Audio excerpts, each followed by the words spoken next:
Rahim. Dear student, Assalamu alaikum. Today is lecture number 3 of board 401. The topic is dictyosomes or Golgi bodies.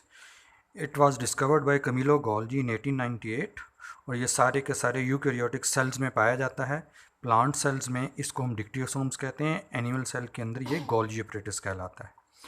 Basically ये flattened membrane bounded सैक्स होते हैं और जिसको हम cisternae कहते हैं. सिस्टर्नी के साथ अगर हम उसके जो एसोसिएटेड वेजिकल्स हैं वो शामिल कर लें तो ये गोल्जी कॉम्प्लेक्स कहलाता है. It is a system of interconnected tubules. इनकी जो तादाद है ये उन सेल्स में ज़्यादा होती हैं जिनके अंदर सीक्रीशन ज़्यादा होती हैं. प्लांट्स के अंदर जो नंबर ऑफ प्लांट सेल्स में number of dictyosome few hundreds होते हैं, जबकि लोअर ऑर्गेनिज्म लाइक प्रोटिस्टा और एल्गी के अंदर ये 4 और इससे कम तादाद में होते हैं. सिस्टर्नी की जो फार्मेशन होती है, सिस्टर्नी की जो फार्मेशन है उसमें SCR से वेजिकल्स निकलते हैं जो आपस में मिलकर फिर सिस्टर्नी बनाते हैं. अगर हम इसका स्ट्रक्चर देखें तो जो डिक्टियोसोम्स होते हैं उसकी दो सरफेसेस होती हैं. एक को हम कहते हैं सिस या फॉर्मिंग फेज, दूसरी कहलाती है मैच्योरिंग फेज. इनकी जो थिकनेस है वो और केमिकल कंपोजिशन वो दूसरी मेम्ब्रेन से डिफरेंट होती है. जो सिस फॉर्म है जिसको हम फार्मिंग फेस कहते हैं वो आउटर कन्वेक्स सरफेस बनाती है और जो ट्रांसफॉर्म है वो मैच्योरिंग सरफेस या मैच्योरेशन फेस कहलाता है. ये इनर कनकेव फेस होती है और ये प्रोटीन्स को रिसीव करते हैं और बाद में उसकी ट्रांसपोर्ट के अंदर इन्वॉल्व होते हैं.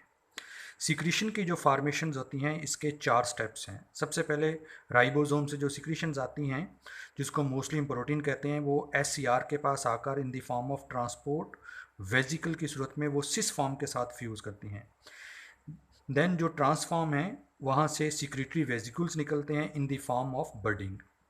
जब ये सिस से ट्रांसफॉर्म के अंदर ट्रांसपोर्ट हो रहे होते हैं तो उसके दरमियान में गोल्जी के अंदर पाए जाने वाले एंजाइम इनमें से शुगर मॉलिक्यूल्स को रिमूव करके उसकी जगह पर दूसरे ओलिगोसैकेराइड्स ऐड करते हैं. इस तरीके से इनके अंदर मॉडिफिकेशंस होती हैं.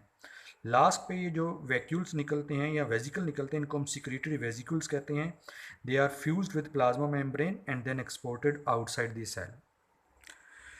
नाउ फंक्शंस ऑफ डिक्टियोसोम्स, इसका सबसे पहला फंक्शन है सेल सिक्रीशन. कि ये सेल सिक्रीशन प्रोड्यूस करते हैं. सिक्रीशंस वो प्रोडक्ट्स होती हैं जो राइबोसोम्स की सरफेस के ऊपर बनती हैं और उसके बाद इसको जो है वो क्या, फॉर एग्जांपल मैमल्स के अंदर जो पेंक्रियाज होता है वो सिक्रीटरी ग्रेन्यूल्स की सूरत में उसके अंदर एंजाइम को पैक करके भेजता है जो डाइजेशन के अंदर जिसका रोल है.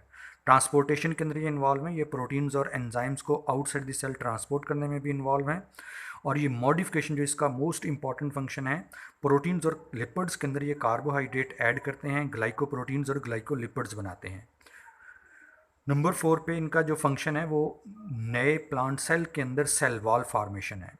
डिक्टियोसोम जो है वो फ्रेगमोप्लास्ट बनाते हैं. फ्रेगमोप्लास्ट जो है वो साइटोकाइनेसिस जो प्लांट सेल की होती है उसमें ये स्पेशल स्ट्रक्चर बनता है.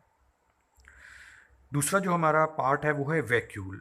वैक्यूल जो है बेसिकली ये कंपार्टमेंट्स होते हैं जो सेल के अंदर, ख़ासतौर पे प्लांट सेल के अंदर या एनिमल सेल के अंदर प्रोटोप्लास्ट के अंदर मौजूद होते हैं और इनकी जो मेम्ब्रेन है उसको हम टोनोप्लास्ट कहते हैं और उसके अंदर जो है मौजूद होता है सेल सैप या इसको हम कहते हैं vacuole SAP which contains aqueous solution. Plant और एनिमल दोनों सेल्स के अंदर ये होते हैं. फ़र्क सिर्फ ये है कि एनिमल सेल्स के अंदर जो है वो तादाद में ये ज़्यादा होते हैं और साइज़ में ये स्मॉल होते हैं.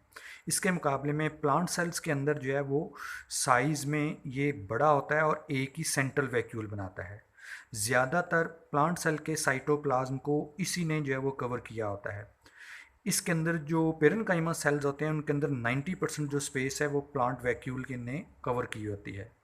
मेरिस्टेमेटिक सेल्स के अंदर जो है सेंट्रल लार्ज वैक्यूल एब्सेंट होते हैं लेकिन उनके अंदर स्मॉल साइज के बहुत सारे वैक्यूल्स होते हैं.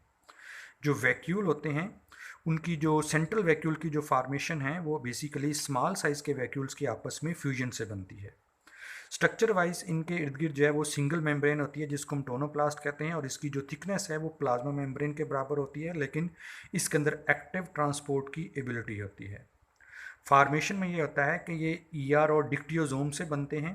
ख़ासतौर पे जो ER से जो प्रोटीन पार्ट होता है मेम्ब्रेन का वो बनता है जो आगे फिर ये प्रोटीन को ट्रांसफ़र कर देते हैं in the form of budding और स्मॉल वेजिकल्स की सूरत में पैक करके आगे भिजवाते हैं.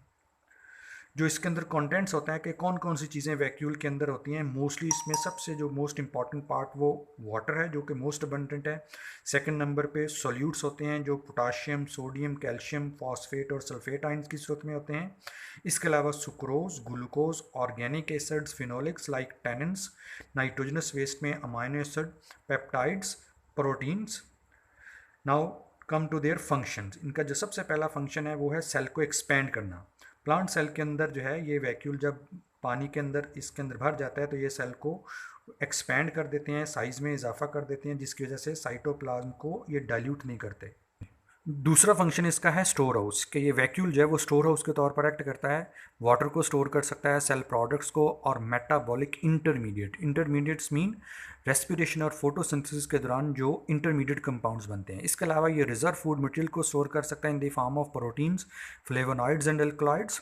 सीड के अंदर जो है जो लार्ज साइज के वैक्यूल्स हैं वो स्टोर कर सकते हैं फूड को, जो कि बाद में फ्यूचर में जर्मिनेशन के अंदर जो है वो यूज़ होती है।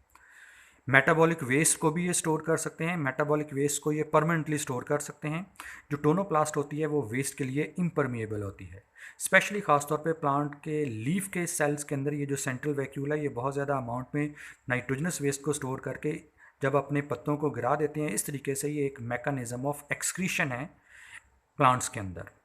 नंबर 4 पे दे कैन स्टोर कैल्शियम, कि ये कैल्शियम को in the form of calcium oxalate की सूरत में स्टोर कर सकते हैं। जो कैल्शियम होता है ये बहुत सारे प्लांट्स के अंदर एंजाइम की एक्टिविटी के अंदर जो है वो क्या इन्वॉल्व है।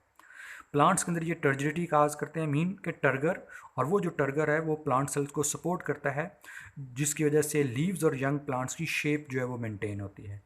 They can also store pigments like anthocyanins. ये जो पिगमेंट्स होते हैं ये प्लांट के फ्लावर को, फ्रूट्स को या वेजिटेबल्स को डिफरेंट किस्म के कलर्स दे सकते हैं। लास्ट पे ये प्लांट सेल्स की ग्रोथ के अंदर भी इन्वॉल्व हैं।